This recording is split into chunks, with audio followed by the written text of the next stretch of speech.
because we are the media now. The last message, which is I was in the meeting last night, to the Jewish people here in Saskatoon. We love you. We have absolutely no problem with any of you. You are our friend. We are your friends. And we are one community. And from my position here, in the name of our organizers and Canadians for Justice, we condemned any act against any individual, despite the fact what their position is. We all together, we support each other, and we will be against violence no matter what. Thank you, and please don't forget to follow us on Free Palestine Saskatoon page for next week, a new activity with a new action. We will not release it now, but next week, please follow us there. We will update you. Thank you.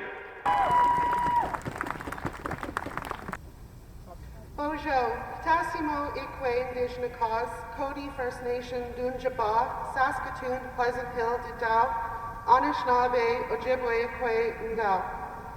Hello, my name is Ashley Shingus. I'm an Ojibwe mother of two. I'm here today thanks to my family members that survived St. Philip's Residential School in the Kamsack area. I'm telling you this because residential schools have been on my mind a lot these last weeks. When you take on the responsibility of bearing witness to Palestinian genocide, you invariably come across videos of children the same age as my children. Small children who are on the brink of losing so much that they hold dear and sacred. Small children being recorded who are scared and angry and begging the world to help them, so that we, in our oftentimes cushy Canadian lives, can help ease their pain and struggle, or at the very least, see their fight to be seen as humans. The children at residential schools didn't have the photos or videos of their pain and abuse that we see of today in Palestine. Their pain and war crimes are being broadcast on nightly news. But still, when I see these videos, I feel my own ancestors crying out to me. You're all free to call it whatever you want. Call it recognizing history repeating itself. Call it having a conscience. I call it blood memory. I watch the horrors of what's happening, and I feel every one of my ancestors charging to the surface of my skin, demanding that I take action. I feel the warriors of my family, my blood, demanding that I help. I'm reminded that St. Philip's was originally Fort Pelly until the Canadian government grants started rolling in for upgrades and expansion. And still to this day, our government spends our tax dollars on genocide. Ethnic cleansing and destruction to land have always meant big money to our government. So I wonder, with all the harrowing parallels between Turtle Island and Palestine, I have to wonder where my Indigenous leaders are. I'm not speaking to my grassroots comrades who resist against colonial oppression and have rightfully spoken out against this. I'm speaking to our elected leaders. Where are their voices of outrage? Where are their warriors? FSIN, Federation of Sovereign Indigenous Nations. Sovereign Indigenous Nations. Where are their voices of support for the sovereignty of Palestinians? When we allow Palestinian children to die from the brutal ethnic cleansing happening right now, are we honoring the children who were killed at residential schools? When we wear an orange shirt and say that every child matters, but then we ignore the pleas of another child the next day, are their memories and hopes of growing up free being honored? I don't know how we can honor our ancestors while doing nothing for those pleas from Palestinian children and families. I was taught that when I pass on, I'm going back to my ancestors. They will take me on one last journey, and I will have to share with them what I did with my life, what I did for them and the generations to come. Today, my hope is that my leaders who have stood silent for so far will choose to be loud, to be the warriors that they have promised to be. They too will have to go to their grandfathers and explain either their silence or their fight against injustice. I hope that more and more Indigenous leaders, elected leaders, will rise up and use their roles in our communities to speak out against genocide happening in Palestine. It is something that I believe so strongly that while we stand up and fight for a free Palestine, while we listen to the pleas of Palestinian children and mothers and fathers, that we might find some healing for ourselves, to be the voice we ourselves have needed in those angry moments when we wonder who could hurt children in such horrific ways. We might find healing in standing up together. Our ancestors and family members cried out for justice and freedom once ago. Let's make sure we answer those cries. Kichimigwech. Has a short poem by Hafsa Jamil. We hear your cries. The world watches as you don't even get to say your goodbyes. They murder infants and call it defense, then say the Palestinian lives are just at the expense. How can you call the babies non-target casualties? What did they do to deserve these calamities? The unborn baby still in the womb, no chance to survive, gone straight to the tomb. That little boy without his head, is there a limit to this bloodshed? Bombs dropped without remorse as you continue to push the native people of their land by force. 75 years of occupation and fears, and still you're the ones crying with your crocodile tears. They call this land holy for their children to be safe, but what is holy about building a home on other children's graves? What is holy about depriving the innocent civilians of their basic necessities? This is not a war, they are committing atrocities. Spilling more blood than drinkable water, then they continue to slaughter and slaughter. Living in fear of who dies next. Parents writing names on their children's arms while the children shake in fear and look perplexed. How is it that the enemy are the oppressed? Do you not have the slightest humanity? The persecutors always lie. History is just repeating itself while more innocent civilians die. Once again, they'll say never again, but we know and will never forget. The muffled screams of the boy as he one last time gasps for air, or the elder man without words, his house demolished and just a blank stare. This is not so different from the Holocaust, you see. Ever heard of fool me once, shame on you, fool me twice, shame on me? Palestine, we will liberate, you will take back your land, the olive trees, Al-Aqsa, and every ounce of sand. Mark my words, just you wait and see. Palestine will be free. It's not a question, it's a promise, it's a guarantee. Thank you. Sacred Treaty 6 land, let us acknowledge its traditional caretakers, the Cree, Soto, Dene, Dakota, Lakota, Nakota, and the Métis. My name is Sonia.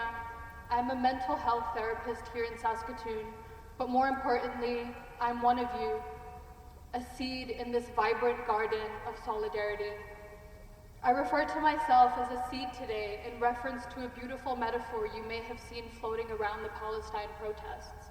The metaphor is, they tried to bury us, but they didn't know we were seeds. What a powerful metaphor to capture the resilience of the Palestinian people. They tried to bury us, but they didn't know that we were the seeds. Time and time again, oppressive forces have attempted to silence our voices, to overshadow the Palestinian struggle, but we emerge stronger, rooted like seeds sprouting through the concrete. Looking around, each and every single face that I see in this crowd represents a seed. Each and every one of you has become a symbol of resilience, of endurance. Together we form a garden of hope. In the soil of adversity, we have grown connections, nurturing each other's spirits, fostering togetherness that goes beyond borders and beyond barriers. But our presence here, it's not merely just about assembling. It's about building a community that extends beyond this rally. It's about engaging, about learning from each other, about amplifying our collective voice. Our strength lies not just in our numbers, but in the unity of our community. We are here today not merely to chant slogans, but we are here to sow the seeds of compassion and awareness. Each interaction, each conversation is a watering can for these seeds to nurture and grow into actions that challenge injustice. The power of our community, it lies in this potential, in our interconnectedness, that we find the strength to push back against the oppressive forces. As I look around the crowd today, I see so many familiar faces. Together we have cultivated the silent knowing of each other, but this is not enough. We need to go further. We need to know each other beyond just recognizing each other's faces in a crowd. We need to water the soil so the seeds can grow. I have a mission for every single person here today. We've put aside a few minutes after I'm done speaking here so that we can really come together as a community and engage a little bit with each other. So when I jump off the microphone here, I want everyone to turn to the person on your left or your right, in front of you or behind you, and learn a name, introduce yourselves. And the question that I want to ask you to ask each other is, what is your favorite slogan that you've heard at these rallies? One of the ones that I've seen, we haven't done this one in Saskatoon, but the recent one I saw was, "Occupation is a crime, Israel out of Palestine." So I want everyone to take a few minutes after I jump off to really, spend some time connecting with each other, because we all are so familiar with each other, but we're not connected on a deeper level, and I think we really need that. So I'm here, I know that some of you might be shy, I'm a little shy as well, but I want to remind you why we're doing this. We're doing this for the children of Gaza who didn't get a chance to introduce themselves today or ever, for the children who didn't get a chance to make friends, who didn't get a chance to live the lives that they deserved. We need our roots to be connected. So let this be a reminder that our resilience, our unity is our greatest strength. Thank you for listening. Please take a few moments to connect.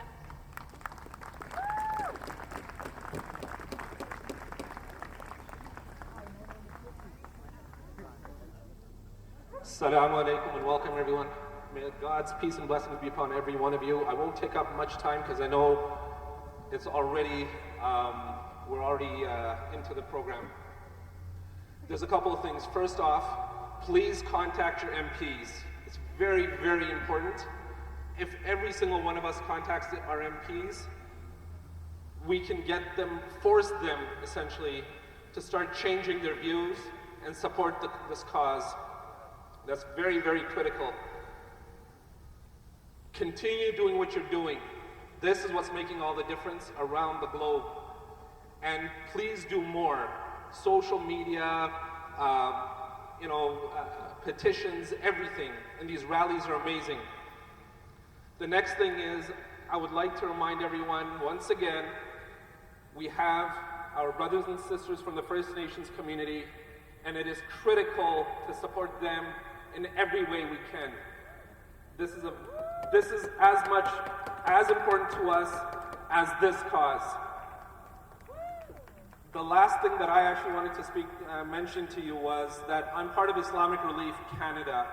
It is a relief organization that provides support to different areas of the world, and we've actually got a team in Gaza, and we are actually still in the process of raising funds. We're waiting for the ceasefire. And as soon as, inshallah, God willing, there's a ceasefire, they will be actually able to move the supplies in. There's orphans that are going to need support, so we have orphan programs. There's different programs for medical supplies, different for food and water. So please, Islamic Relief Canada, it only Admin fees are 13 to 20% maximum. So 13% for regular. There are cases when the fees are 20%, but that's less than any other organization. You can actually look this up. It's very clear on their website. So whatever money you send, 87% will go directly to those who it's intended for. So please, Islamic Relief Canada, donate as much as you possibly can. This is the time. Because as soon as things improve, inshallah, we will be able to get the food and the supplies and the psychosocial support to those in need on the ground. Thank you so much. Free, free Palestine.